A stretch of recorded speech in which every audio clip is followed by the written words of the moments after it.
Welcome to iExperts University. I'm Dr. Eli Sluch, and today we're going to be talking about basic science and molecular genetics. And the point of today's lectures is to first understand how genes work as a nice refresher, understand how mutations cause diseases.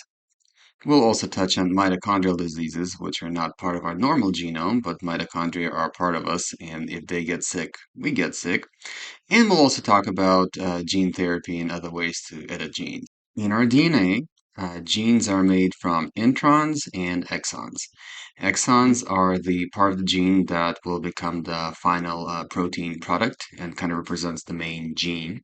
The introns, while people back in the day thought were useless, are actually the regulatory part of the gene. They allow to regulate the expression. They can change the way the exons get excised, so it actually makes different protein pieces think like little Lego pieces building different things. And they also create the ability for gene shuffle, and the introns can splice in and out, thus leading to faster protein evolution. Now we're going to have to explain the concept of junk DNA because someone used it a long time ago, and now we realize it's not true, but we still keep saying it. So junk DNA is DNA that doesn't code for the actual proteins. It is the one that's responsible for regulating anything. That's why there's 97% of it, because we're very complicated and something needs to regulate the genes and how they do it. So this includes regulatory genes. It includes telomere ends, because we need telomeres at ends of our DNA because we run out of telomeres. Because every time the DNA gets duplicated, it's shorter. So we need telomeres at the ends so we can duplicate enough cycles before it starts eating into our DNA. Tandem repeats are another example of what's called junk DNA. And those are satellite and microsatellite DNA fragments that can repeat. They're usually found at the centromeres and telomeres, and that's what people use for gene identification. We'll talk about those later. Transposons are also types of junk DNA. They can actually jump from one piece of DNA to another, which is pretty cool, but if they jump in the wrong place, they can cause a mutation. Let's take a minute to understand how DNA converts into proteins, basically. So transcription is the process where we take DNA, it's all coiled up in this really tight ball, unwind it, open it up, and then RNA transcriptase is going to go through, attach to the DNA, and make an RNA strand. The RNA that's created in this process is called pre-RNA, because at this point we're going to go in with enzymes and remove the introns because we just need the final product for protein building.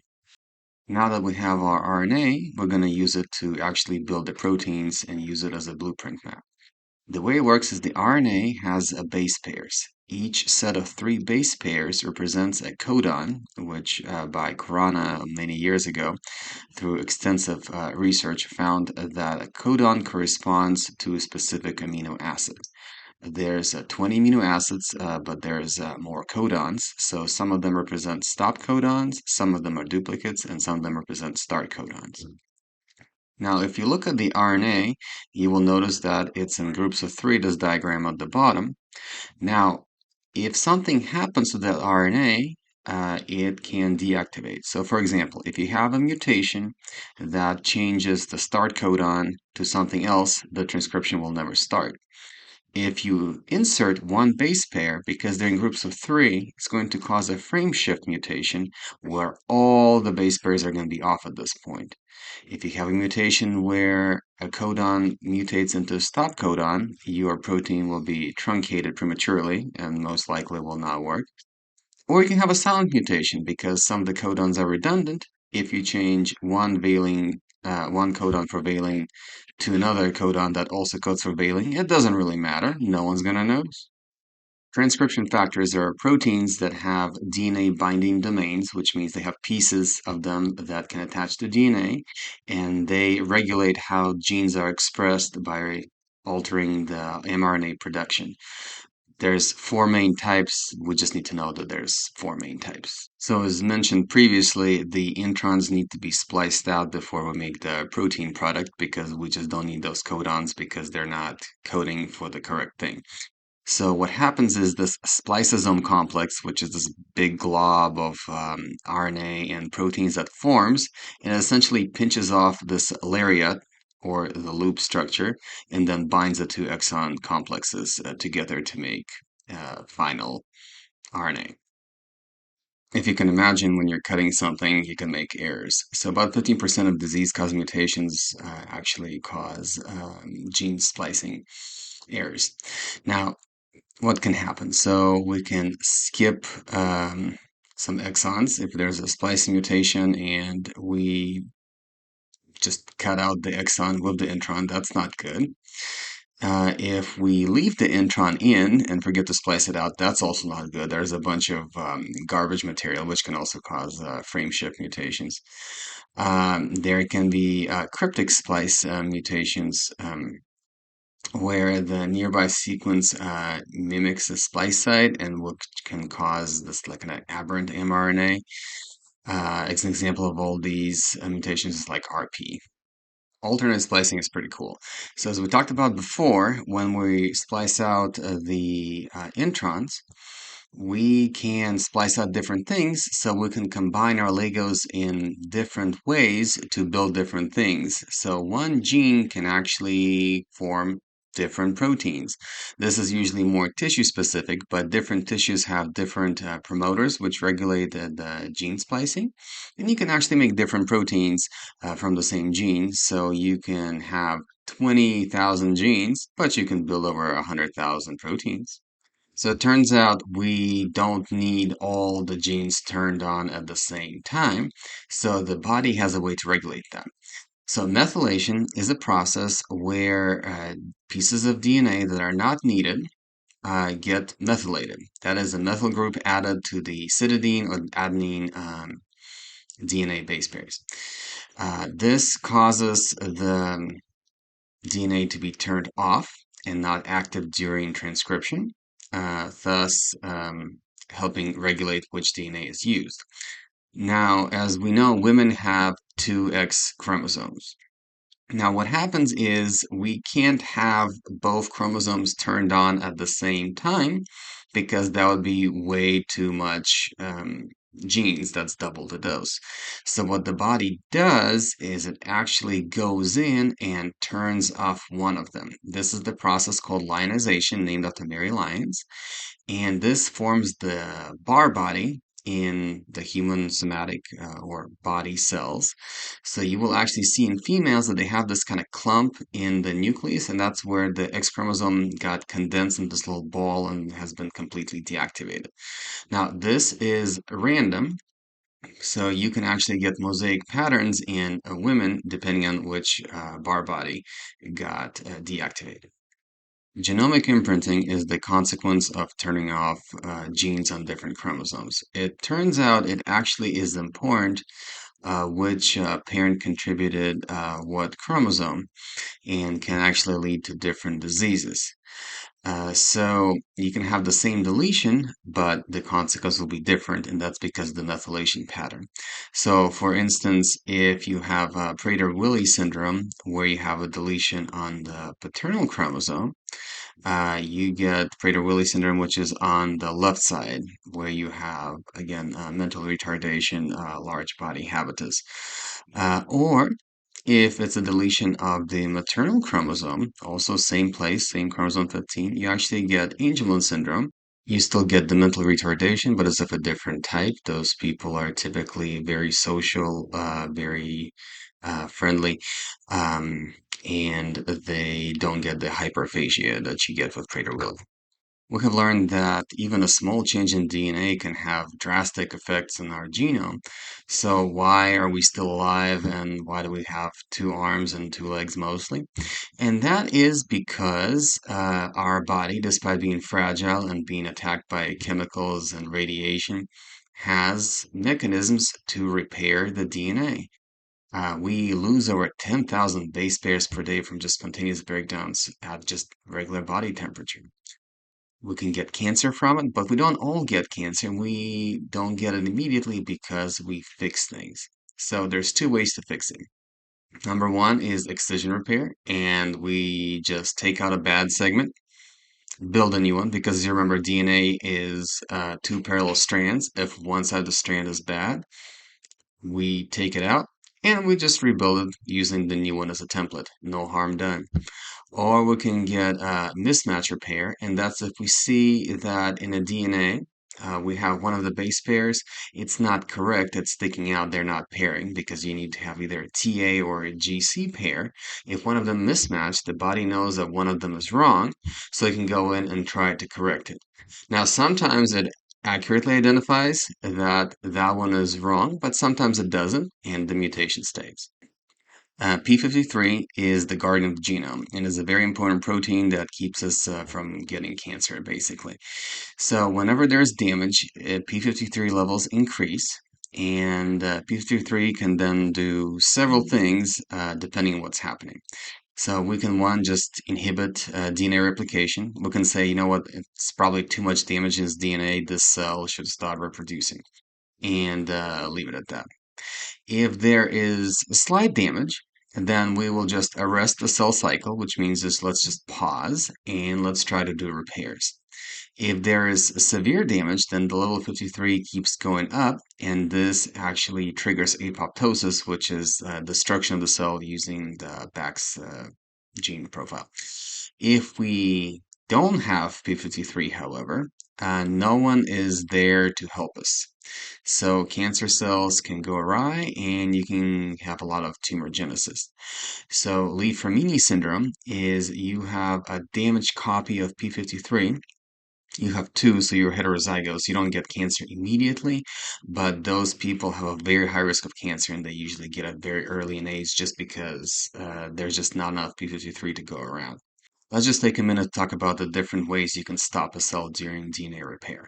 So we can repair the cell. That's the DNA repair stage. We can do cell cycle arrest, where the cell continues to function as it normally does. It's just not going to reproduce anymore. We can do senescence, where we turn the cell function off and reproduction off, but it still stays intact. Or we can do apoptosis, where we just tell the cell to turn off and die. Now, the difference is that if the cell does agree to turn off and die, everything is cool. And if it turns out the cell says no, that becomes a cancer cell. As we previously discussed, there's many different types of mutations. You have point mutations, where you have a single base pair and it changes the codon to either a different codon, a stop codon, a start codon, or to the same one if it's a silent mutation.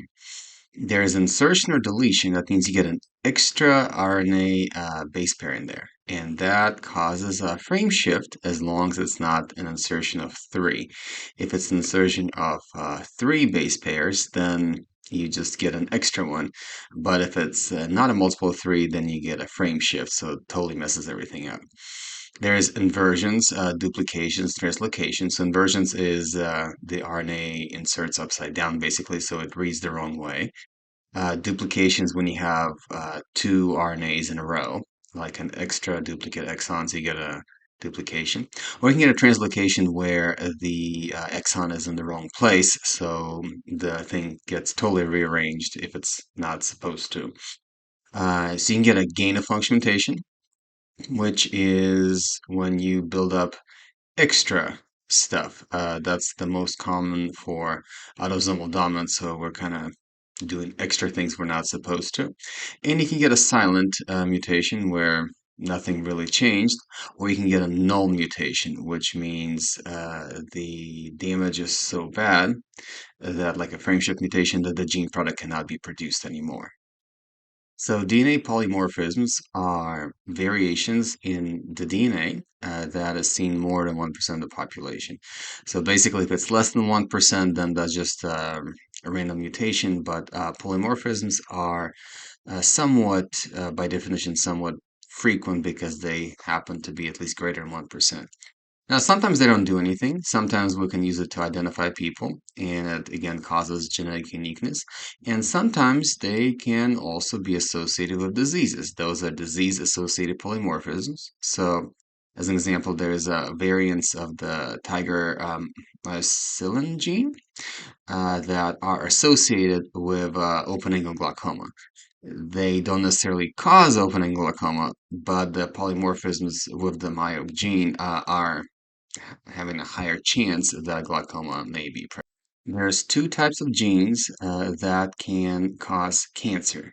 So one is the proto-oncogene. So it's a gene that's involved in normal cell growth and differentiation. And if it's mutated, it becomes an oncogene and causes cancer and becomes an autosomal dominant trait. So that means one mutant allele is sufficient for the tumor to form. So you think about it, let's say it's some sort of a gene expression protein and it has a regulation arm to it that kind of turns it off. If there's a mutation in it that it stays in the on position, the gene will cause undifferentiated growth and lead to cancer. The second type of genes that cause cancer are mutations in tumor suppressor genes.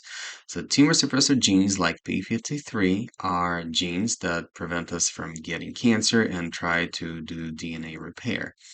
If something happens to one of those copies, usually we have a second one that may still be enough to work. And if something happens to that second copy, then we get cancer. So, if the mutation is hereditary, like in Lee-Fraumeni syndrome, we are already missing one working gene copy. So we just have one left.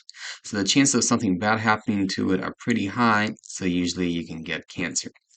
If it's a sporadic mutation, if you think probability, it's probably going to be fairly hard to knock out both genes at the same time, and it's just going to take some time to do it.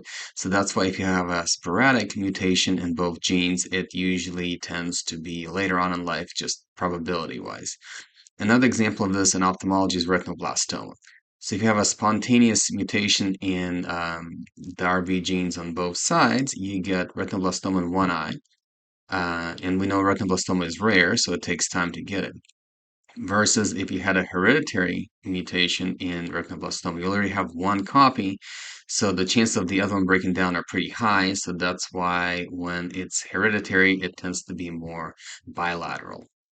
Now, you would think that as organisms, we should only be responsible for our own DNA, but it turns out that's not the case.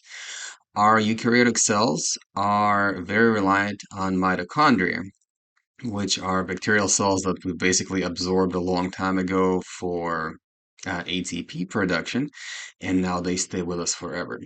And because of this, they are bacteria, so they have their own DNA. So mitochondria are not just organelles, they function on their own, they replicate. So if there's something wrong with the mitochondrial DNA, we're going to feel it because we're not going to get as much energy production as we normally would expect. So each cell has hundreds of thousands of mitochondria, and each have one of the mitochondrial genes. Now remember, we get our mitochondrial DNA from our moms, so the mitochondrial mutations are passed through the female line. Now, there's different types. You can get large rearrangements. You can get CPOE. You can get maternal sensory deafness. You can get Leber hereditary optic neuropathy. Basically, if you think about all of those, is they cause weak signaling and weak cells that just don't have the energy to function normally and eventually fail. So it's muscle cells, your retinal cells, just because we don't have the energy necessary to make it. Since mitochondrial inheritance is through the female part of the embryo, you would think it would be similar to X-linked dominant, but it's not. Because you got to remember, when you have something wrong with the X chromosome, and the mother has two copies, so you have a 50% chance of getting the good one and 50% chance of getting the bad one. When you have the egg with bad mitochondria, all the offspring will get the bad mitochondria. So when you plot the pedigree, you will notice that all the children have mitochondrial problems, but it's only the daughters that are able to pass them on to their children. When you plot the family tree, you would expect all offspring to be affected equally, but that's actually not the case because of heteroplasmy. So remember, there's tens of thousands of mitochondria in the egg, and they are different, just like people are different. They have slightly different genetics. So it actually depends on what percentage of bad mitochondria you're going to get in that specific egg. Because you got to remember, when the egg cells basically divide to make more eggs in the new embryo, they split, and the mitochondria cells also grow and split. So the odds that they will split equally when it's tens of thousands is, I mean, statistically, it's about 50-50, but who knows how they're actually going to split. So the eggs are actually going to be slightly different in their bad mitochondrial composition. What's interesting is that we don't know why, but somehow over time there is a drift towards homoplasmy, and it's for some reason also seems to have a preference for the bad mitochondria. So there is a trend that bad mitochondria do accumulate over time and over generations, and we're not 100% sure why. Maybe just because they are lower quality, maybe they are more skilled at replication, therefore more of them show up. Let's now take a few minutes to talk about gene therapy and what can we actually do with genes in order to make them better. So CRISPR was this really cool technology discovered that we can target specific genes. So the Cas9 enzyme is able to target a DNA and cut it in a specific place. So what happens is we have a cell, and this CRISPR specifically is for embryos. We can currently do just one cell. So we inject our CRISPR that has labeled RNA, and it has a guiding sequence. The guiding sequence is the one that goes to a specific part of the DNA and gets that loop to attach to it. So basically, it's like a DNA to RNA match. When this happens, the Cas9 nuclease is then able to cut the DNA equally right at that site, and it splits the DNA in half. As we talked about it, when there's a hole in the DNA, the cell will try to repair it. So if you just cut DNA in half cleanly, there is a DNA enzyme that will build the DNA back together in the same place. But what's cool is that at the same time, you introduce a small gene that's its own sequence that you've also added to the cell. Statistically speaking, there is a decent chance that that gene piece will be in the vicinity of the DNA where it was cut. And when that happens, the DNA repair mechanism will actually splice it in and make it longer. So you can do several things with CRISPR. Number one, you can add a new gene to a specific place because not only is it targeted, but you can also add a new gene to it. So you can decide using your guidance sequence where you're going to put this gene and then put it in. The other thing that you can do is we talked about frame shift mutations. Is what we can actually go and do is we can take basically a bad piece of DNA, find where we want to put it in the host genome, and insert it. Thus, we can terminate the natural gene expression of that cell. So if we have a bad gene, we can turn it off. So let's say we have a Lee Framini embryo. We can find the area where the p53 gene is. We can turn it off, and then we can take a healthy copy of p53 and put it in, and then we have the bad gene turned off and the good gene turned back on. So before the discovery of PCR, it really sucked to study DNA because you could take bacteria, you could grow them, you could harvest a bunch of their DNA, hope it didn't mutate, and then you had a sizable amount of DNA you could actually study. So unpleasant. And then scientists discovered the polymerase enzyme. The polymerase enzyme is an enzyme that is able to replicate DNA. So the way it works is first, at high temperature, 95 degrees Celsius, you heat up the DNA, it separates the hydrogen bonds and unzips the DNA double helix. So it has two separate strands now. Then what you do is you sprinkle some primers. Primers are small segments of base pairs, and they attach to the DNA. And what you can do is similar to CRISPR, you could sequence them to attach at specific regions, because if they match, then they attach to the DNA and you can start the process. So one goes one end, the other one goes from the other end. Now, if you look at it closely, you will see that in the image, the arrows are pointing at each other.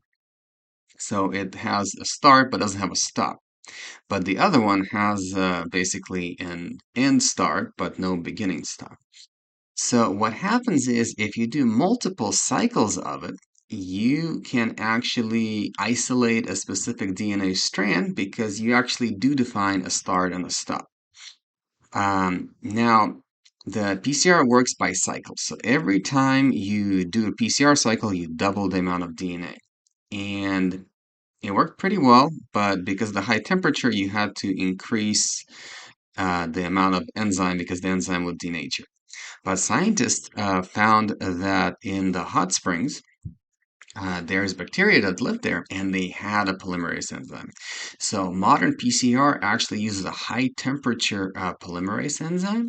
So it actually does not degrade with high temperature. So right now when you do PCR, you just need theoretically one strand of DNA, the enzyme, and the primers.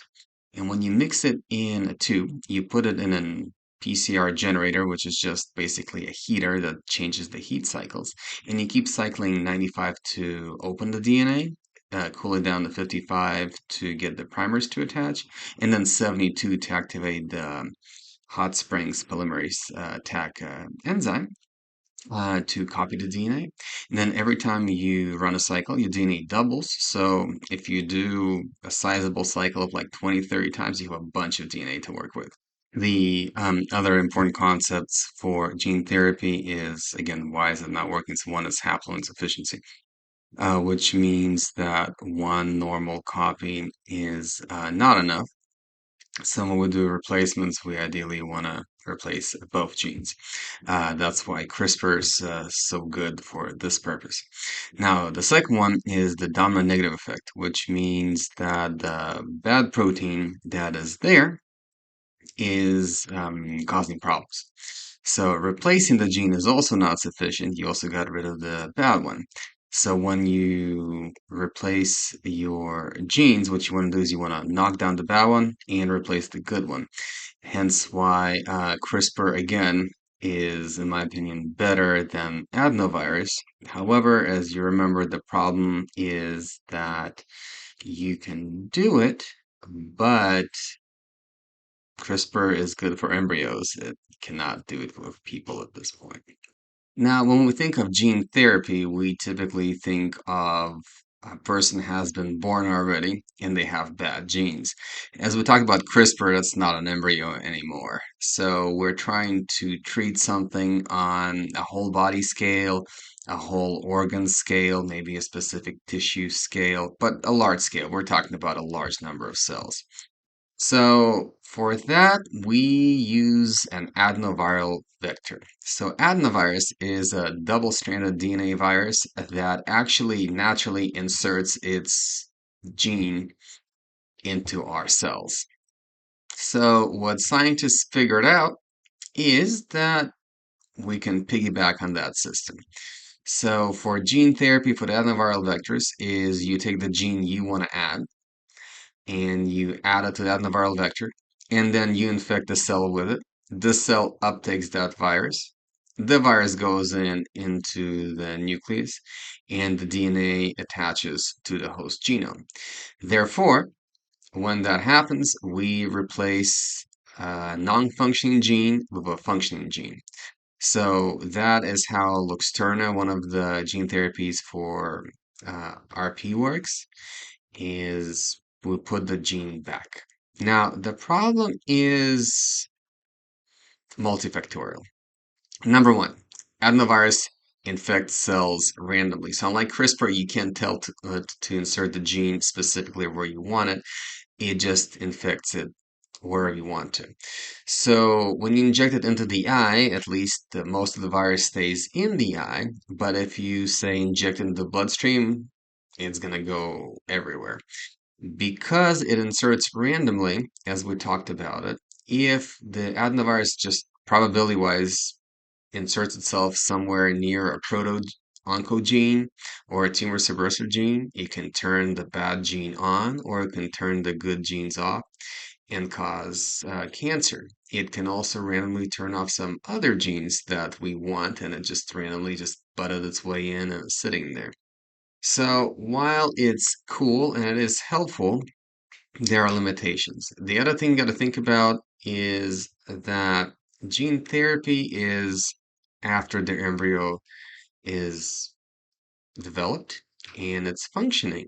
So the question is, if you imagine a car and you have a car that doesn't have any oil in the engine. Now, you can turn it on and it'll brake pretty quickly and the engine will seize up. And if I pour oil into that engine, damage has been done. So there's only so much you can do by replacing the things that were lost afterwards. So it does work for some things, but that is why things tend to be more limited and it sounds cooler than it actually is.